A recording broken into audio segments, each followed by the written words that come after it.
അടുത്ത നമ്മൾ ഡിസ്കസ് ചെയ്യാൻ പോകുന്നത് ബയോഡൈവേഴ്സിറ്റി എന്ന ടേം കൊണ്ടുവന്ന സയന്റിസ്റ്റിന്റെ പേരാണ്. സോ എഡ്വാർഡ് വിൽസൺ ആണ് ബയോഡൈവേഴ്സിറ്റി എന്ന ടേം കൊണ്ടുവന്നത്.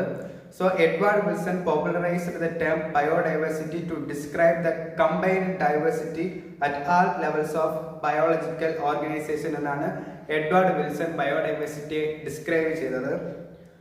സോ അദ്ദേഹം പറഞ്ഞ ലെവൽസ് ഓഫ് ബയോഡൈവേഴ്സിറ്റി എന്താണ് നമുക്ക് നോക്കാം. Biodiversity has been divided into three hierarchical levels of biological organization. So ഈ ബയോഡൈവേഴ്സിറ്റിയെ നമുക്ക് 3 ലെവൽസിലായിട്ട് ഡിവൈഡ് ചെയ്യാനായിട്ട് പറ്റും. സോ ഫസ്റ്റ് എന്ന് പറയുന്നത് ജനറ്റിക് ലെവൽ, സെക്കൻഡ് എന്ന് പറയുന്നത് സ്പീഷീസ് ലെവൽ, മൂന്നാമത്തേത് എന്ന് പറയുന്നത് എക്കോളജിക്കൽ ലെവലാണ്. സോ ഫസ്റ്റ് നമുക്ക് ജനറ്റിക് ഡൈവേഴ്സിറ്റി എന്താണെന്ന് നോക്കാം. Diversity at the genetic level, അതായത് ജനിതകമായിട്ടുള്ള ആ ഒരു ലെവലിൽ തന്നെ ആ ഒരു ഡൈവേഴ്സിറ്റി കാണിക്കപ്പെടുന്നു. സോ അതാണ് ജനറ്റിക് ഡൈവേഴ്സിറ്റി എന്ന് പറയുന്നത്. Diversity shown by a single species at the genetic level. So അതിന്റെ എക്സാമ്പിൾ നമുക്ക് കൊടുത്തിരിക്കുന്നത് റൗവോൾഫിയ ഉമിറ്റോറിയ.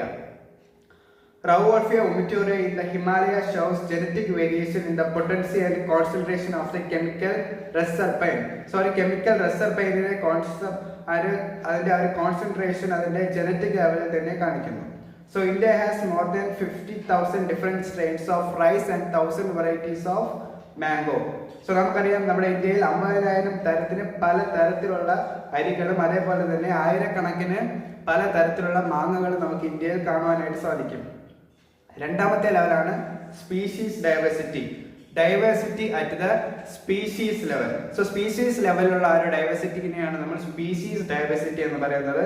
സോ അതിന്റെ എക്സാമ്പിൾ ഇവിടെ കൊടുത്തിരിക്കുന്നത് Western Ghats have greater amphibian species than the Eastern Ghats. അത് വെസ്റ്റേൺ ഗട്ട്സിൽ കൂടുതൽ ആംബിബിയൻ സ്പീഷീസിന് നമുക്ക് കാണുവാനായിട്ട് സാധിക്കും ഈസ്റ്റേൺ ഗട്ട്സിനെ അപേക്ഷിച്ച്. അടുത്തതാണ് എക്കോളജിക്കൽ ഡൈവേഴ്സിറ്റി. അത് എക്കോളജിക്കൽ ലെവലിലുള്ള ആ ഒരു സ്പീഷീസ് ഡൈവേഴ്സിറ്റിനെയാണ് നമ്മൾ എക്കോളജിക്കൽ ഡൈവേഴ്സിറ്റി എന്ന് പറയുന്നത്. Diversity at the ecosystem level. For example in India deserts, rainforest, mangroves, coral reefs, wetlands, estuaries and alpine meadows all can be seen, whereas the Scandinavian countries like Norway, Sweden has less ecological diversity. So നമുക്ക് ഇന്ത്യയിൽ അറിയാം പല തരത്തിലുള്ള ecological diversity ഉണ്ട്. മരുഭൂമിയുണ്ട്, മഴക്കാടുകളുണ്ട്, mangroves, coral reefs, wetlands ഉണ്ട്, എസ്റ്റുറീസ് ഉണ്ട്, alpine meadows ഉണ്ട്. അതൊക്കെ നമുക്ക് സ്കാൻഡിനാവിയൻ കൺട്രീസ് ആയിട്ടുള്ള നോർവേ, സ്വീഡൻ എന്ന് പറയുന്ന കൺട്രീസിൽ കാണാനായിട്ട് സാധിക്കില്ല. കാരണം അവിടെ ലെസ് എക്കോളജിക്കൽ ഡൈവേഴ്സിറ്റി ആണ്. പക്ഷേ ഇന്ത്യയിൽ നമുക്ക് കൂടുതൽ എക്കോളജിക്കൽ ഡൈവേഴ്സിറ്റി ആണ്. സോ ഇതാണ് നമ്മുടെ 3 ലെവൽസ് ഓഫ് ബയോളജിക്കൽ ഡൈവേഴ്സിറ്റി എന്ന് പറയുന്നത്. സോ ഇത് ഇമ്പോർട്ടന്റ് ആയ ടോപ്പിക്കാണ്. Genetic diversity, species diversity, ecological diversity.